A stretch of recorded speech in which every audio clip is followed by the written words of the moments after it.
चलिए बच्चों, हम लोग एमसीक्यू क्वेश्चंस की कड़ी में हम लोग आ गए हैं अब चैप्टर 3 पर।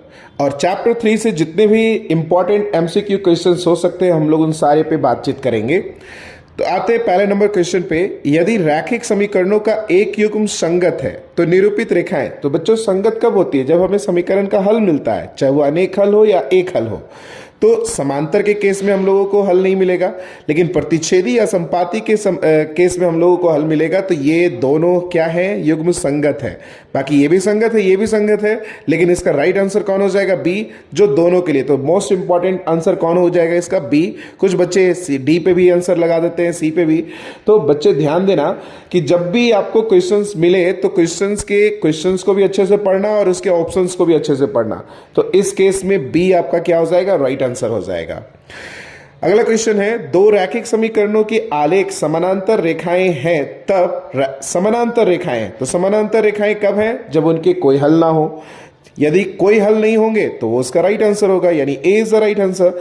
अद्वितीय हल कब होंगे? जब प्रतिच्छेदी होंगी। अनेक हल कब होंगे? है ना, जब रेखाएं संपाती होंगी, एक दूसरे के क्या होंगी? संपाती होंगी। Yes everyone. चलिए आते हैं क्वेश्चन नंबर 24 पे। क्वेश्चन नंबर 24 मेरे हिसाब से, बट इस चैप्टर के हिसाब से जो अभी मैं चल रहा हूं वो क्वेश्चन नंबर 3 है।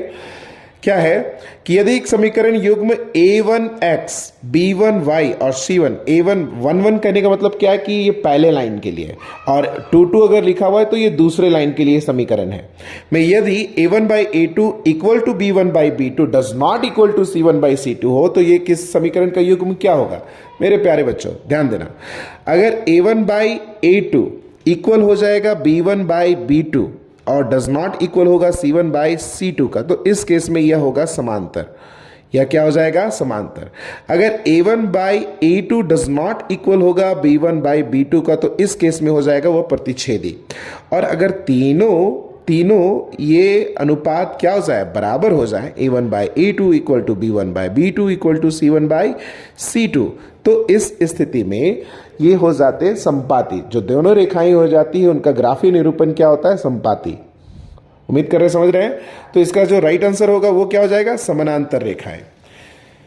तो समानांतर रेखाएं होंगी और समानांतर रेखाओं का कोई भी हल नहीं होता, तो यहां हल के रूप में ऑप्शन दे रखा है अद्वितीय हल, तो ये प्रतिच्छेदी के लिए होता। फिर कहता है दूसरा अनेक हल, तो अनेक हल संपाती के लिए होगा, कोई हल नहीं यानी ये समानांतर के लिए, तो C is the right answer. चलिए आगे बढ़ते हैं। Question number next. यदि x बराबर a y बराबर b समीकरणों x प्लस वाई बराबर क्या है? 14 और x minus y is equal to क्या है? 4, तो हल का हल a और b के मान के रूप में क्या होगा? तो डेफिनेटली इन समीकरणों को हल करना होगा। तो यहां से क्या दिया हुआ है मेरे बच्चों? यहां पे समीकरण क्या दिए गए हैं? x plus y is equal to 14 और x minus y is equal to 4, है ना। तो देखो दोनों समीकरणों को हम लोग ऐड करने जा रहे हैं, क्योंकि ये दोनों का साइन अलग अलग है, ये कैंसिल हो जाएगा। 2x इज इक्वल टू क्या आ जाएगा? 18, तो 2 9 जा, तो x का वैल्यू कितना आ गया? 9। अब देखो x plus y is equal to 14 है, यानी 9 plus y is equal to क्या आ जाएगा? 14, तो y इज इक्वल टू क्या आ जाएगा? 14 minus 9 and you will get a 5। तो x का वैल्यू क्या कहा था? a, और y का वैल्यू क्या कहा था? b, यानी a के जगह पे 9 और b के जगह पे 5। तो आंसर क्या आ जाएगा? a के लिए 9 और b के लिए 5। तो यहाँ पे देखो, अब अगर आप 9 और 5 ऐसे अगर लेकर चलते हो तो यहाँ पे इस तरह से दो आंसर्स दिए गए, कंफ्यूज मत करना। पहला मान x के लिए और दूसरा मान y के लिए। तो x के लिए क्या मान आया? 9 और y के लिए क्या मान आया? 5। तो इस स्थिति में हर हालत में इसका आंसर क्या होगा? a होगा।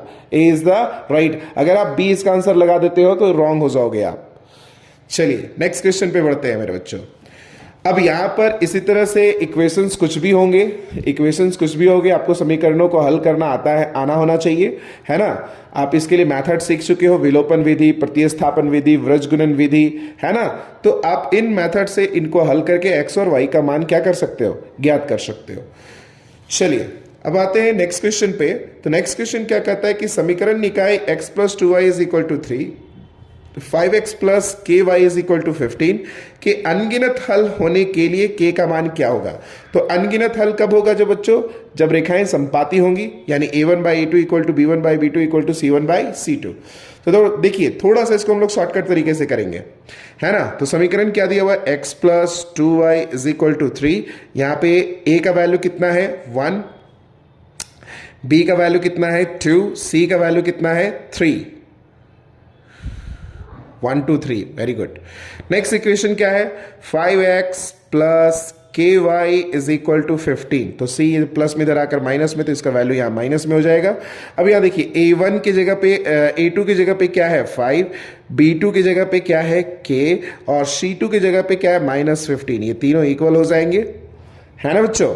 शॉर्टकट तरीके से चलिए एमसीक्यू क्वेश्चंस को सॉल्व करने के लिए, लेकिन जब सब्जेक्टिव क्वेश्चन आएगा तो उसको ऐसे शॉर्टकट तरीके से नहीं बनाना है, उसको बनाने का तरीका भी मैं सिखाऊंगा नेक्स्ट वीडियो में। तो माइनस, तो 3 1 जा 3, 3 5 जा, तो 1/5। अब इसको किसी दो के साथ कंपेयर कर दो, सबके साथ कंपेयर करने की कोई ज़रूरत नहीं है। तो आप ये दो फर्स्ट दोनों लेकर चलो, तो k 1 जा और 5 2 जा 10, तो k वैल्यू क्या आ जाएगा? 10 इज द राइट आंसर।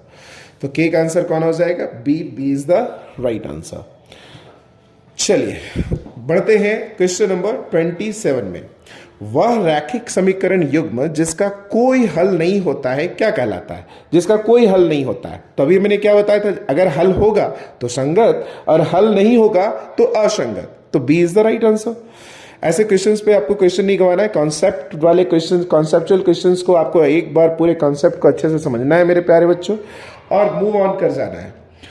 समीकरण युग्म x plus y is equal to क्या है? 16, और x minus y is equal to क्या है? 2 का हल क्या होगा? इनका हल क्या होगा? तो इनको हल करना है, आप किसी भी मेथड से हल कर सकते हो, विस्थापन, प्रतिस्थापन, है ना, विलोपन, प्रतिस्थापन, है ना, और वज्रगुणन, आप किसी मेथड से इसको हल करिए, ग्राफीय मेथड, लेकिन यहाँ ग्राफीय मत इस्तेमाल कीजिएगा। तो क्या है equation? x plus y is equal to है 16 और x minus y is equal to है 2। तो देखिए दोनों का साइन अलग अलग है, तो आप ऐड कर दो, दोनों कैंसिल हो जाएगा। 2x इज इक्वल टू कितना जा रहा है? 18, तो 2 9 जा, तो x का वैल्यू कितना जा रहा है? 9। अब देखिए यहाँ पर x का वैल्यू 9 आ रहा है, किस में 9 है? ये 9 है, तो ये आंसर हो जाएगा, क्योंकि 9 और 7 16, 9 प्लस 7 करेंगे 16। तो इसको ज़्यादा हल नहीं करना है।